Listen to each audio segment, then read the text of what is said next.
What's going on, everybody? This is Dan Chisholm back again with another video. Thank you all for coming. If you haven't already, please hit the hit the subscribe button because it'll really help out the channel greatly. So in this video, I'm gonna actually be talking about the Black History Month video that I did, and I'm sure it caught people by surprise that I referred black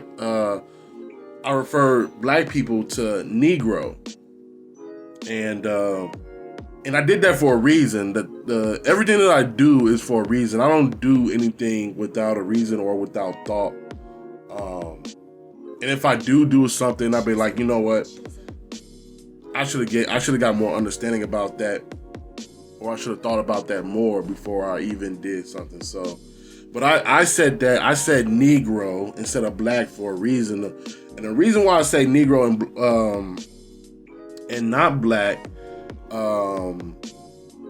is because, one, if you say Negro or Negro in Spanish, it actually means black. So when I say Negro History Month, I'm literally saying Black History Month. There's no difference than saying Black History Month. Another reason why I say Negro instead of black is because, well, that's actually who we are. We're actually Negroes. We're not black. Black is a color. Negro is a people. But it just so happens that Negro or Negro means black as well. The difference is that black is a broad statement. Meaning, if I say black, well, anybody can fit under that. Anybody who is black can fit under that black. But when I say Negro, well, I'm specifically speaking to a certain type of people, because everybody can associate with being black, who's people of color, but not everybody can associate being a Negro. Now we're getting into specifics, because a Kenyan or someone who is Hamitic doesn't associate with being a Negro. Negro is a people. Doesn't mean black, yes, but Negro is a people. Black is black, but anybody under the sun can associate with being black. But not everybody can associate with being Negro, and not everybody wants to be associated with Negro. So that's why I chose to say Negro, because it's time to get an understand. I believe it's time to get an understanding about, okay, well, who is actually Negro? You understand? Because I can tell you one thing: Obama is not a Negro, but yet we support Obama because we believe we're black. Well, you're lumping so many cultures and so many people under this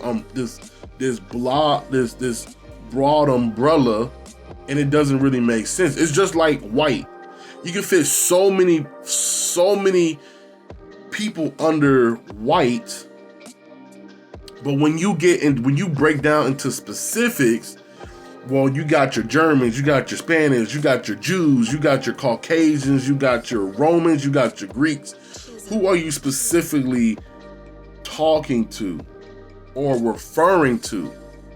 You also got your Irish. You understand? Black and white is a broad statement, and you can fit and you can hide a whole bunch of stuff under the guise of black, and you can hide a whole bunch of stuff under the guise of white. But it's time to get an understanding and specifically target certain people who did certain things. It's like if I say somebody's name, I'll be like, oh, like, let's say my name. If I say, oh, go ask Daniel, but there's like 5 other Daniels. It's like 10 other Daniels in a room. If I say, oh, go ask Daniel, right? Well, which Daniel is it? But if I say, oh, go ask Daniel, and then I'll say Simmons or something, or whatever. Well, now I'm getting down into specifics. You understand? And so I understand people get upset. People will get a little upset about it, or people will get like a little timid, fearful, for a simple fact that I use the word Negro, and all that is just a lack of understanding. All that really is just a lack of understanding. Because Negro is who we are, is what we are, is what we bleed. It's always who we've been, and always who we, whatever. So, like I said before, me saying Negro is the same thing as me saying black. But the difference is that everybody can fit under the umbrella of black, but not everybody can fit under the umbrella of Negro. Secondly, I understand. I put the map of NegroLand of up there. And so probably people will be like, what is that? I've never seen that before. I believe the map came out in 1736. You can look it up yourself. It's called NegroLand. There's different variations of the map. There's you got your newer ones, and you got your older model of the map. If you Google it, sometimes the part that I shown that says Slave Coast, it says Slave Coast and Kingdom of Judah. A lot of times when you go to Google search it, they like to cut that part out, but there are examples of that map that actually shows you that Slave Coast. And the most interesting thing that I'm finding out, and I actually want my Nigerian followers to actually confirm what I'm saying, is because I've never been to Nigeria, but I do some research and whatever. But I believe it's actually a slave port in Lagos, or is I think it's called like the Museum of Badagry or something like that. I can't pronounce it. And it just so happened that it's actually right there, right where that map takes place. It says the Slave Coast, where they have this Museum of Badagry, where it actually displays slavery that took place or the selling of the slaves that took place in Africa. And then you had the transatlantic slave trade that shipped slaves to the four corners of the earth, of the world, I would say, the earth, world, whatever. So what people don't understand is that, for black people, America is a three-part spirit. Actually, it's a lot more spirits, but I like to break down in three. It's the spirit of Rome. It's the spirit of Greek. Also the spirit of Egypt. Also the spirit of Babylon, because the Egyptians got their religion from Babylon.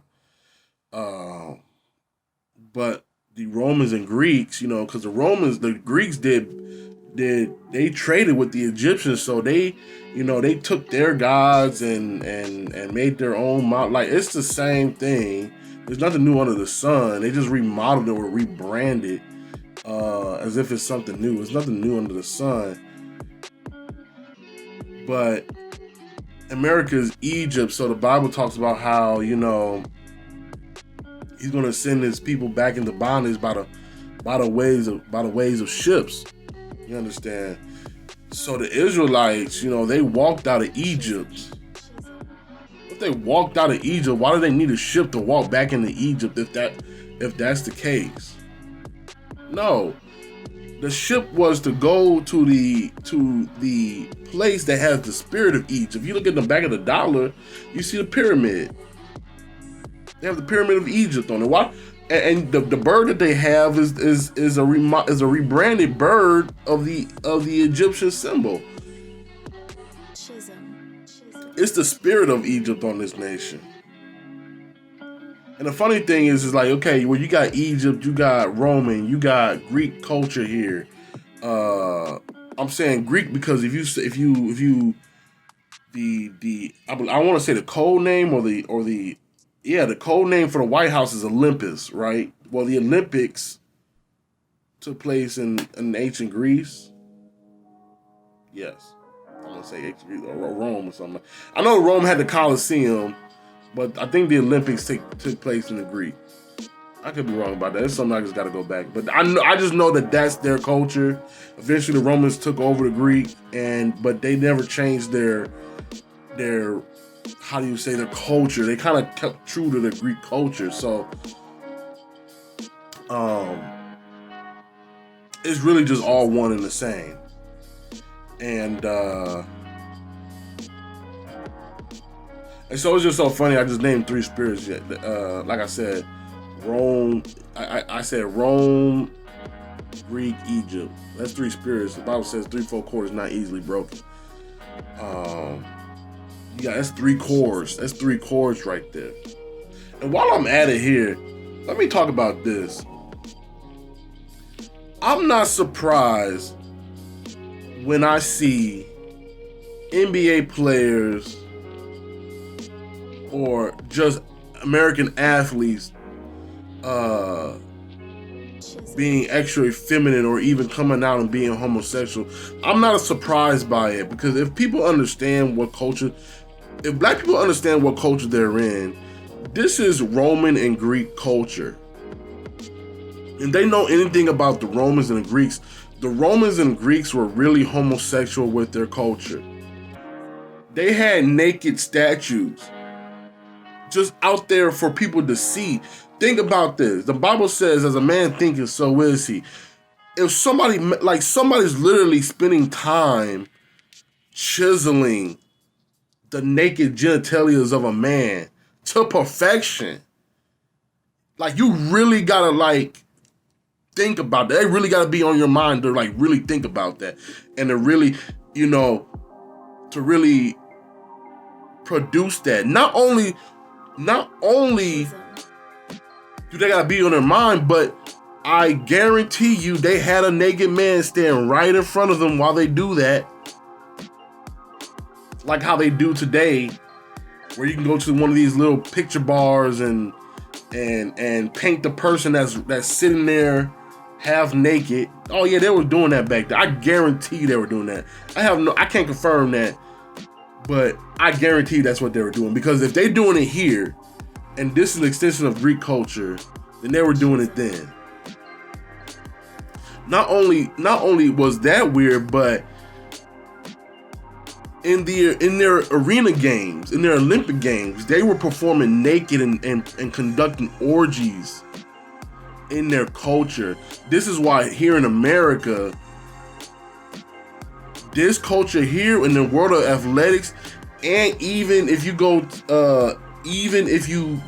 into the military, because somebody actually said this, and I can't confirm it nor deny, but I can confirm them on the athletic side, that they always try to put a bunch of men in one shower. They always, here in this culture, they always try to put a bunch of men in one shower. And there's a reason for why they do that. Because that's their culture. That's the secrecy of their culture. The secrecy of their culture is homosexuality. So it's no surprise. It's really no surprise when I hear Dwight Howard or Dwayne Wade. It's disgusting, but it's really no surprise to me when I have an understanding. Okay, I get it. I understand. It's the culture, and then if you don't have the understanding about the culture that you're in, you're gonna fall victim to it, not realizing this culture is really against you.